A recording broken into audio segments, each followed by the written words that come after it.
ఓం శ్రీ గురుభ్యో నమ. ఓం శ్రీ మాత్రే నమ.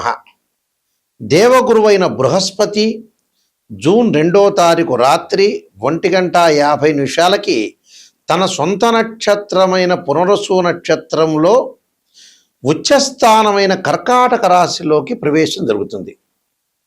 జూలై 17 వరకు కూడా కర్కాటక రాశిలో ఉండటం, జూలై 17వ తారీఖు నుంచి మళ్ళీ దేవగురువైన బృహస్పతి రవితోటి కంజంక్షన్ అయి అస్తమయం జరుగుతుంది. అంటే జూలై 17వ తారీఖున రాత్రి 7:17 వరకు కూడా అస్తమయం లేకుండా గురువు తన సొంత నక్షత్రమైన కర్కాటక రాశిలో ఉండటం వల్ల మేషాది ద్వాదశ రాశుల వాళ్ళకి ఎలాంటి ఫలితాలు జరగబోతున్నాయి అంటే 46 రోజుల పాటు. మళ్ళీ జూలై 17వ తారీఖున కర్కాటక రాశిలోనే గురువు ఉంటాడు, కానీ రవి గురువు యొక్క కంజంక్షన్ వల్ల కూడా ఫలితాలు మారిపోయే అవకాశం ఉంటుంది. అంటే ఈ 46 రోజుల పాటు ఏ విధంగా ఉండబోతుంది మేషాది ద్వాదశ రాశుల వాళ్ళకి? గురువు ధనకారకుడు, సంతానకారకుడు, యశస్కారకుడు, కీర్తి, విద్య, ఉద్యోగము, గౌరవ మర్యాదలు, అలానే ప్రతి విషయంలో కూడా మనం గురుబలం కావాలనుకుంటాం. మనం వివాహాది సంబంధాల విషయాల్లో కానీ గోచారరీత్యా అంటే గురుబలం అనేది బాగా ఉంటే మనకు అన్ని పనులన్నీ కూడా సర్వత్రా విజయం లభించే అవకాశం ఎక్కువ ఉంటుంది. అందులో ధనకారకుడు, అలానే జ్యోతిష్శాస్త్ర ప్రకారంగా ద్వితీయ భావకారకుడు అవుతాడు. అంటే ధన, వాక్కు, కుటుంబానికి సంబంధించిన కారకుడు గురువు. అలానే పంచమ భావాధిపతి కూడా గురువే. భాగ్య లాభాధిపతులు, భావానికి కూడా అధిపతులు కూడా గురువే అవుతాడు ఇక్కడ. అందువల్ల జన్మజాతక ప్రకారంగా మనం గురువు ఎలా ఉన్నాడో చూడాలి. అలానే గోచారరీత్యా కూడా గురువు ఎలా ఉన్నాడు, గురువు యొక్క ఫలితాలు ఏమవుతున్నాయి, ఎలా ఉండబోతున్నాయి, ఇవన్నీ కూడా మనం చెప్పేవన్నీ కూడా గోచారరీత్యా చెప్పబడే ఫలితాలు. గోచారరీత్యా చెప్పబడే ఫలితాల్లో గురువు ఏ విధంగా ఉన్నాడో ఒక్కసారి మనం పరిశీలన చేద్దాం. కర్కాటక రాశి వారికి ఏ విధంగా ఉండబోతుంది? షష్టమాధిపతి అలానే భాగ్యాధిపతి అయిన గురువు ఇక్కడ జన్మస్థానంలో ఉండటం వల్ల గౌరవ మర్యాదలకు లోటు లేకుండా చూసుకోండి. అంటే ఆత్మవిశ్వాసం బాగా పెరుగుతుంది, సమాజంలో గౌరవ మర్యాదలు పెరుగుతాయి, కానీ ఆరోగ్యం కూడా కొంత మెరుగుపడుతుంది. కానీ డబ్బు పరంగా ఇబ్బందులు కలిగే సూచనలు బాగా ఎక్కువ ఉంటాయి.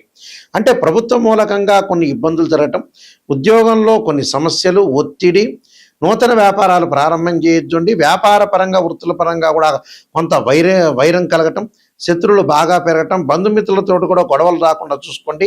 మానసికంగా అశాంతి పెరగటం, వృధాగా డబ్బులు అనవసరంగా ఖర్చు పెట్టద్దండి. శత్రువుల వల్ల కీర్తి ప్రతిష్టలో భంగం కలగటం, జాయింట్ వ్యాపారాల ద్వారా కూడా సమస్యలు వచ్చే అవకాశం ఉంటుంది. ఆరోగ్యమునందు కొంత జాగ్రత్తగా ఉండి ముందుకు వెళ్ళాలి. కుటుంబ విషయంలో కూడా కొంత మానసికంగా బాధలు పడకుండా చూసుకోండి.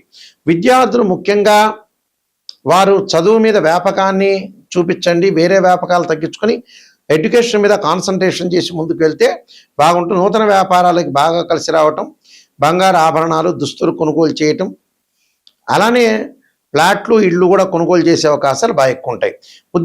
ఉద్యోగానికి సంబంధించిన సమస్యలు మటుకు బాగా పెరిగే అవకాశాలు ఉంటాయి. కొద్దిగా జాగ్రత్తగా చూసుకోండి.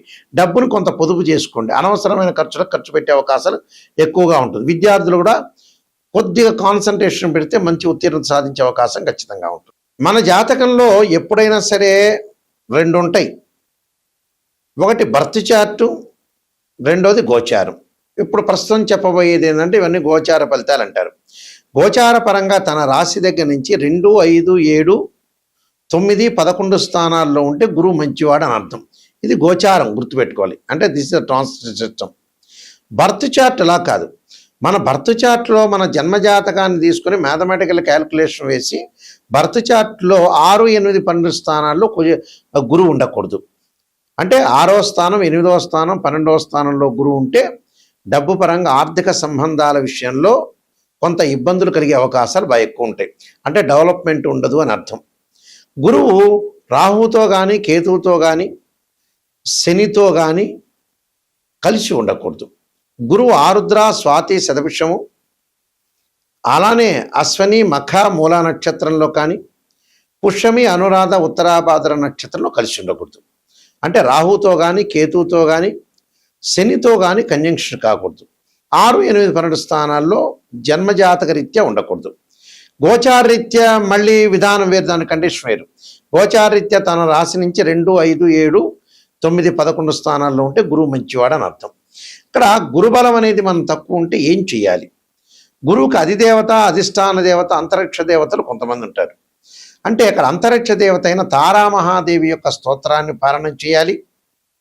అలానే ఇంద్రాణిని అంటే ఇంద్రుణ్ణి పూజ చేయాలి. ఇంద్రాణిని యొక్క స్తోత్ర పారాయణం చేయాలి. అమ్మవారి యొక్క ఆరాధన, దత్తాత్రేయ స్వామి యొక్క కవచము, దత్తపారాయణం చేసుకోవాలి. అంటే సంతాన కారకుడు, సంతానం లేని వాళ్ళు కొంతమంది ఉంటారు. సంతాన కారకుడు గురువే.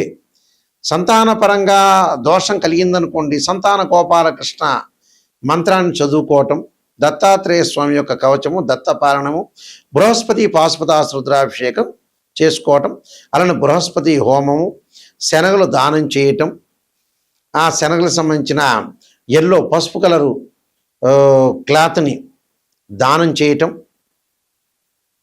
అంటే పసుపు రంగు కలిగిన వస్త్రాన్ని దానం చేయాలి, శనగలు దానం చేయాలి. శనగలతో చేసిన వంటకాన్ని దేవాలయంలో ప్రధాన అర్చకులకు ఇచ్చి గురువారం రోజున చక్కగా భక్తులకు వితరణ చేయమని చెప్పాలి. గురువును పూజ చేయాలి. దత్తాత్రేయ స్వామి కవచాన్ని, దత్తపారాయణాన్ని చదువుకోవాలి. అలానే దేవానాంచ ఋషీనాంచ గురుకాంచన సన్నిభం బుద్ధిమతం త్రిలోకేశం తమ నమామిం బృహస్పతిం అనే మంత్రాన్ని కూడా చదువుకోవటం చాలా మంచిది. అంటే ఇవన్నీ కూడా చేస్తే సంతానము, అలానే యశస్సు, కీర్తి, ధనలాభం, ఆర్థిక సంబంధాలు, గౌరవ మర్యాదలు, అలానే విద్య యందు అనుకూలంగా కూడా ఉంటుంది. అంటే విద్యార్థులకు కూడా గురువు యొక్క బలం అనేది ఉండాలి. విద్యార్థులకు కూడా బలం ఉండాలంటే గురువు యొక్క ఆరాధన చేయాలి. అలానే దక్షిణామూర్తి స్తోత్రాన్ని పాలన చేయాలి. చేయటం వల్ల మనకు మంచి ఫలితాలు జరిగే అవకాశాలు ఖచ్చితంగా ఉంటాయి. అయితే నేను కాలసర్పయోగ చంద్రిక, రాహుకేతులు, ఛాయాగ్రహాలు, అలానే స్వప్నశాస్త్రము, పుత్రగణపతి వ్రతము, బృహత్ పరిహార సింధు, జాతక చంద్రిక, వివాహ మార్తాండము, అలానే నవగ్రహ దోషాలకు 12 మహావిద్యలు, సర్వదేవతా గోత్రలు ప్రవలు పార్ట్ 1, పార్ట్ 2, ఇలాంటి చాలా గ్రంథాలన్నీ కూడా నేను రాశాను. ప్రొడక్షన్ ఆఫ్ ఆస్ట్రాలజీని ఇవన్నీ కూడా రాజమండ్రి వారి మోహన్ పబ్లికేషన్ వారి దగ్గర ఇవన్నీ కూడా గ్రంథాలన్నీ దొరుకుతాయి. ఈ గ్రంథాలు కావాల్సిన వాళ్ళు కూడా నన్ను సంప్రదించవచ్చు. అలానే ఎప్పుడైనా సరే జాతకాన్ని చూపించుకునేటప్పుడు ఎవరైనా సరే మమ్మల్నే కాదు ఎవరిని మీరు ఆస్ట్రాలజర్ని అప్రోచ్ అయినా ఫస్ట్ నెగిటివ్ తెలుసుకోవాలి. పాజిటివ్ తెలుసుకోవటం కాదు, పాజిటివ్ మీకే తెలుసు, మా దగ్గర అవసరం లేదు. నిజం చెప్పాలంటే మమ్మల్ని అప్రోచ్ అవ్వాల్సిన అవసరం లేదు. ఇన్ ఫ్యూచర్లో ఏదైనా ప్రాబ్లం జరుగుతుందా, లేదా గతంలో మళ్ళీ రిపీట్ అవుతాయి ఆ ప్రాబ్లమ్స్, ప్రజెంట్ ఇప్పుడున్నది రేపు ఉండదు, రేపు ఉన్నది ఎల్లుండి ఉండదు. జాతకాన్ని కరెక్ట్గా అనాలిసిస్ చేసుకోవాలి. 16 లగ్న కుండలు ఉంటాయి, డివిజనబుల్ చార్ట్స్. ఒక అబ్బాయికి వివాహం కాలేదు అని అంటే, అమ్మాయికి వివాహం, అబ్బాయి వివాహం కాలేదంటే రాశిచక్రము, నవాంశము, భావచక్రం, దశలు, అంతర్దశలు. వృత్తిపరంగా, ప్రొఫెషనల్ అనుకూలంగా లేదా రాశిచక్రము, దశమాంశచక్రము, భావచక్రం, దశలు, అంతర్దశలు. సంతానం కలగట్లేదా రాశిచక్రము, సప్తమాంశము, భావచక్రము, దశలు, అంతర్దశలు. ఇలాంటి మ్యాథమెటికల్ క్యాలిక్యులేషన్ చేయాలి. కొన్ని సందర్భాల్లో గురువు మకర రాశిలో ప్రతి వాళ్ళకి కూడా ఎవరికైనా సరే జ్యోతిష్ శాస్త్రం ప్రకారంగా గురువు 5 డిగ్రీల వరకు నీచ్ అంటారు మకర రాశిలో. అనే 5 డిగ్రీల తర్వాత పరమనీచ్ అంటారు. అంటే అక్కడ నీచ స్థానంలో ఉందే, ఉచ్చ స్థానంలో ఉందో చూసుకోవాలి. ప్రజెంట్ ఇప్పుడు కర్కాటక రాశిలో గోచారరీత్యా ఎవరికైనా సరే ఇప్పుడు పుట్టిన వాళ్ళకి కానీ, గోచారరీత్యా కానీ, భర్త చార్ట్ ప్రకారంగా కానీ గురువు కర్కాటక రాశిలో ఉచ్చ స్థానంలో ఉన్నాడు. పునర్వసు నక్షత్రంలో ఉండటం చాలా మంచిది. అయితే అందరికీ మంచిది కాదు, అందరికీ చెడ్డది కాదు. కొంతమందికి మంచిది, కొంతమంది చెడు ఫలితాలు, కొంతమంది మిశ్రమైన ఫలితాలు వస్తాయి. కాబట్టి ఇక్కడ గురుబలం అనేది ఉందా లేదా అని చూసుకోవాలి. చూసుకొని మీరు ముందుకు వెళ్ళాలి. అలానే 16 లగ్న కుండలు అనాలిసిస్ చేసి జీవితం అనేది ఎలా ఉందో నిజాన్ని తెలుసుకోవాలి. నిజాన్ని తెలుసుకోలేదనుకోండి, మనం అసత్య ధోరణిలో ఉన్నట్టే, మనల్ని మనం మోసం చేసుకున్న వాళ్ళం అవుతాం. ఓపెన్గా చెప్పాలంటే ఆస్ట్రాలజర్ చెప్తారు, పొగడండి అంటే 10 నిమిషాలు ఎవడైనా పొగుడతాడు, పక్కనోడు పొగుడతాడు, ఇంకోటి పొగుడతాడు. పొగట్టం కాదు, పొగిడేటట్టు అయితే ఆస్ట్రాలజీ చెప్పించుకోకూడదు. నిజం చెప్పాలంటే మొహమాటం లేదు ఇందులో. నిజాన్ని తెలుసుకొని నాయకంటి మల్లికార్జున శర్మ గారి దగ్గర నేను బాగుపడాలనే వ్యక్తులు మాత్రమే మాకు ఫోన్ చేయండి. మా వెబ్సైట్ www.nayakanti.com, nayakanti.in. ఆ స్క్రీన్ మీద స్క్రోలింగ్ అవుతున్న నెంబర్కి మాకు ఫోన్ చేసి మీరు తెలుసుకోవచ్చు.